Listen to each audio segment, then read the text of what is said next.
Welcome to Ask Pastor Tim. It's a series we're doing here at Christ House EC Church, where if you got questions you always wanted to ask a pastor. You're welcome to throw something in the comments, email me, tim@christhouse.church.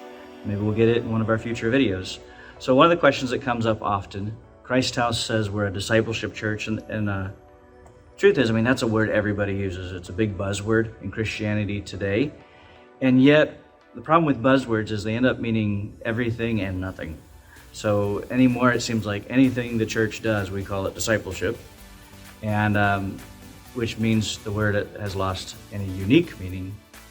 Why didn't you just say your Sunday school? Why didn't you just say teaching or preaching?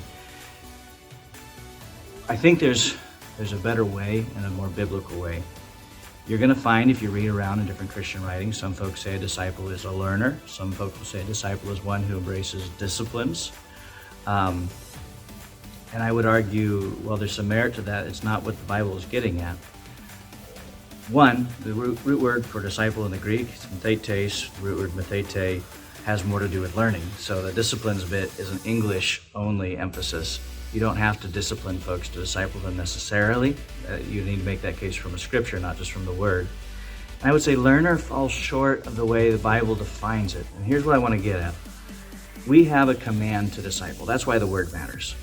Matthew 28, Jesus says, "All authority in heaven and earth has been given to me. Go therefore and make disciples." It's the root verb of his command. So all the other stuff fits under it. The heart is, in Matthew, Jesus commands us to disciple. And what's unique here is Matthew's gospel uses the word disciple unlike other places. And so while the root Greek word can mean learner, and Luke and Acts use it. Anyone who learns anything from Jesus, he's a disciple. If you follow Jesus for a day, Luke will call you a disciple. But Luke doesn't have Jesus commanding us to make disciples. He has Jesus command us to preach the gospel. Because the gospel calls us into a special kind of relationship with Jesus that Matthew's gospel unpacks. And so we would say disciple is best learned by reading the gospel of Matthew and seeing what Jesus did with the 12 disciples, because that's where the focus is. And then you're going to see it has aspects of commitment, of being a family-like community, of unique access and explanation, hands-on interaction with your faith, not just lecture, and release and delegation, till it reproduces Jesus in the committed faith community through this life-on-life process. We would say through the gospel, which is the whole gospel message, the life, death, teachings, everything of Jesus. That's the gospel.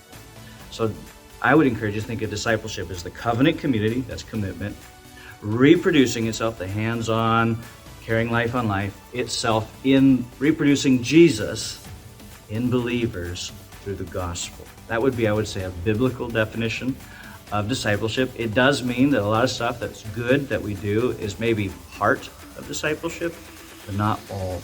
And I would actually say there's several elements, maybe 11 or so you could pull from Matthew's gospel of what are the elements of healthy discipleship. And you could use those to assess your church and your ministry and say, are we really getting the command obeyed? I would encourage you, and I can link in the description, I have a little guided reader of the gospel of Matthew for you to just read Matthew for yourself. Make notes. What does Jesus do? So you can understand what Jesus meant when he gives us the command to disciple.